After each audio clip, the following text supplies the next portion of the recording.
मत्ती की पुस्तक 12वां अध्याय।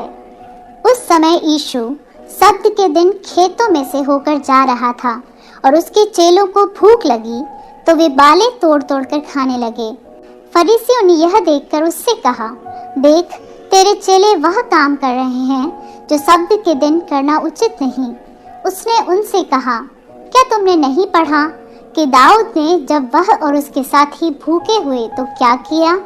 वह कैसे परमेश्वर के घर में गया और भेंट की रोटियां खाई, जिन्हें खाना न तो उसे और न उसके साथियों को, पर केवल याजकों को उचित था।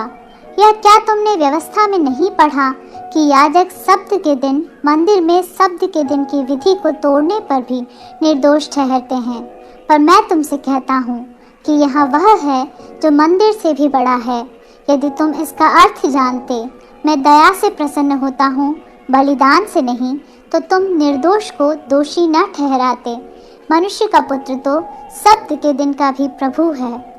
वहाँ से चलकर वह उनके आराधनालय में आया। वहाँ एक मनुष्य था जिसका हाथ सूखा हुआ था। उन्होंने यीशु पर दोष लगाने के लिए उससे पूछा, क्या सब्त के दिन चंगा करना उचित है? उसने उनसे कहा, तुम में से ऐसा कौन है जिसकी एक ही भेड़ हो और वह सब्त के दिन गड्ढे में गिर जाए तो वह उसे पकड़कर ना निकाले? भला मनुष्य का मूल्य भेड़ से कितना बढ़कर है। इसलिए सब्त के दिन भलाई करना उचित है। तब उसने उस मनुष्य से कहा, अपना हाथ बढ़ा। उसने बढ़ाया और वह फिर दूसरे हाथ की तरह अच्छा हो गया। तब फरीसियों ने बाहर जाकर उसके विरोध में सम्मति की कि उसे किस प्रकार नष्ट करें। यह जानकर यीशु वहां से चला गया और बहुत लोग उसके पीछे हो लिए, और उसने सबको चंगा किया और उन्हें चिताया कि मुझे प्रकट न करना, ताकि जो वचन यशायाह भविष्यद्वक्ता के द्वारा कहा गया था वह पूरा हो। देखो, यह मेरा सेवक है जिसे मैंने चुना है, मेरा प्रिय जिससे मेरा मन प्रसन्न है। मैं अपना आत्मा उस पर डालूंगा और वह अन्य जातियों को न्याय का समाचार देगा। वह न झगड़ा करेगा और न धूम मचाएगा और न बाजारों में कोई उसका शब्द सुनेगा। वह कुचले हुए सरकंडे को न तोड़ेगा और धुआं देती हुई बत्ती को न बुझाएगा, जब तक वह न्याय को प्रबल न कराए और अन्य जातियां उसके नाम पर आशा रखेंगी। तब लोग एक अंधे गूंगे को, जिसमें दुष्टात्मा थी, उसके पास लाए और उसने उसे अच्छा किया और वह बोलने और देखने लगा। इस पर सब लोग चकित होकर कहने लगे, यह क्या दाऊद की संतान है? परंतु फरीसियों ने यह सुनकर कहा, यह तो दुष्टात्माओं के सरदार बालजबूल की सहायता के बिना दुष्टात्माओं को नहीं निकालता। उसने उनके मन की बात जानकर उनसे कहा, जिस किसी राज्य में फूट होती है वह उजड़ जाता है, और कोई नगर या घराना जिसमें फूट होती है बना ना रहेगा।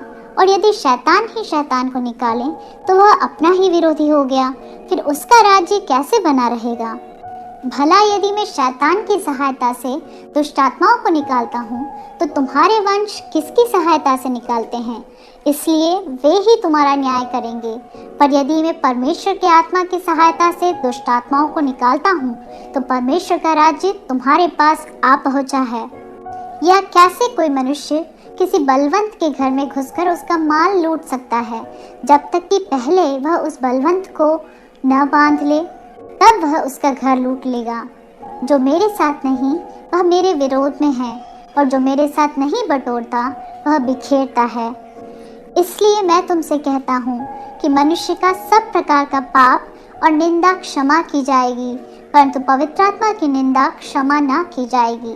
जो कोई मनुष्य के पुत्र के विरोध में कोई बात कहेगा उसका यह अपराध क्षमा किया जाएगा, परंतु जो कोई पवित्र आत्मा के विरोध में कुछ कहेगा उसका अपराध न तो इस लोक में और न परलोक में क्षमा किया जाएगा।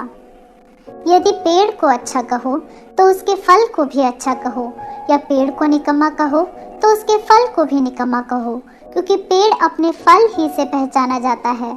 हे सांप के बच्चों, तुम बुरे होकर कैसे अच्छी बातें कह सकते हो? क्योंकि जो मन में भरा है वही मुंह पर आता है।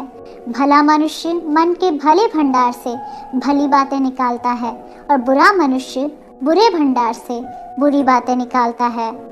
और मैं तुमसे कहता हूँ कि जो जो निकम्मी बातें मनुष्य कहेंगे, न्याय के दिन वे हर एक उस बात का लेखा देंगे, क्योंकि तू अपनी बातों के कारण निर्दोष और अपनी बातों ही के कारण दोषी ठहराया जाएगा। इस पर कुछ शास्त्री और फरीसियों ने उससे कहा, हे गुरु, हम तुझसे एक चिन्ह देखना चाहते हैं। उसने उन्हें उत्तर दिया, इस युग के बुरे और व्यभिचारी लोग चिन्ह ढूंढते हैं, परंतु योना भविष्यद्वक्ता के चिन्ह को छोड़ कोई और चिन्ह उनको ना दिया जाएगा। योना 3 रात दिन जल जंतु के पेट में रहा, वैसे ही मनुष्य का पुत्र 3 रात दिन पृथ्वी के भीतर रहेगा। नीनवे के लोग न्याय के दिन इस युग के लोगों के साथ उठकर उन्हें दोषी ठहराएंगे, क्योंकि उन्होंने योना का प्रचार सुनकर मन फिराया, और देखो यहाँ वह है जो योना से भी बड़ा है। दक्षिण की रानी न्याय के दिन इस युग के लोगों के साथ उठकर उन्हें दोषी ठहराएगी, क्योंकि वह सुलेमान का ज्ञान सुनने के लिए पृथ्वी के छोर से आई, और देखो यहाँ वह है जो सुलेमान से भी बड़ा है। जब अशुद्ध आत्मा मनुष्य में से निकल जाती है तो सूखी जगहों में विश्राम ढूंढती फिरती है और पाती नहीं। तब कहती है, मैं अपने उसी घर में जहाँ से निकली थी लौट जाऊंगी, और लौटकर उसे सूना, झाड़ा बुहारा और सजा सजाया पाती है। तब वह जाकर अपने से और बुरी 7 आत्माओं को अपने साथ ले आती है, और वे उसमें बैठकर वहाँ वास करती है, और उस मनुष्य की पिछली दशा पहले से भी बुरी हो जाती है। इस युग के बुरे लोगों की दशा भी ऐसी ही होगी। जब वह भीड़ से बातें कर ही रहा था, तब उसकी माता और भाई बाहर खड़े थे और उससे बातें करना चाहते थे। किसी ने उससे कहा, देख, तेरी माता और तेरे भाई बाहर खड़े हैं और तुझसे बातें करना चाहते हैं। यह सुनकर उसने कहने वाले को उत्तर दिया, कौन है मेरी माता और कौन है मेरे भाई? और अपने चेलों की ओर अपना हाथ बढ़ाकर कहा, देखो, मेरी माता और मेरे भाई ये हैं, क्योंकि जो कोई मेरे स्वर्गीय पिता की इच्छा पर चले वही मेरा भाई और मेरी बहन और मेरी माता है।